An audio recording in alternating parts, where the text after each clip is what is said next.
cette nouvelle très embarrassante qui nous a, au sein de notre association, fort contrariés de la disparition de 15 millions de dollars pour un pays tel que le nôtre, la RDC, qui ne dépasse généralement pas un budget de 6 milliards. Vous savez, monsieur le journaliste, 15 millions de dollars équivalent une construction d'une route bitumée. 15 millions de dollars peut couvrir la scolarisation des élèves en RDC. La transparence, apparemment, votre cheval de bataille au sein de votre association IAD. Pour quelle raison? IAD, notre association, dans son rôle de gardien des valeurs républicaines, exige à ce que lumière soit faite sur ce dossier de disparition de 15 millions. Notre démarche est fondée par le souci de transparence qui est une règle d'or de la bonne gouvernance.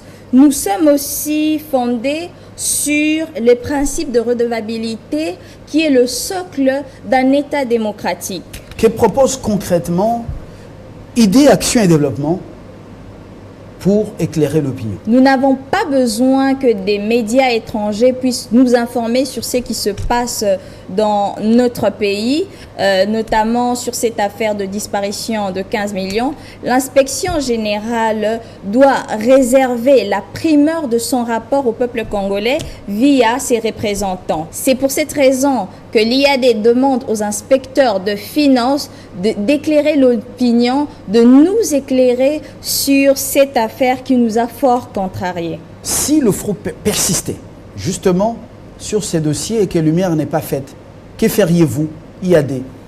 Nous avons peaufiné des stratégies de pression sur les cours et tribunaux compétentes en la matière.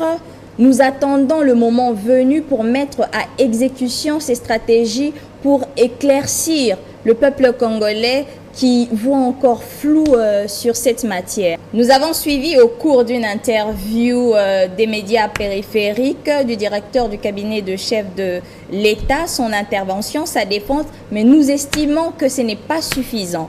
Il faudrait que le directeur de cabinet du chef de l'État puisse mieux nous éclaircir sur tous les médias congolais. Nous en appelons au patriotisme des magistrats de notre pays.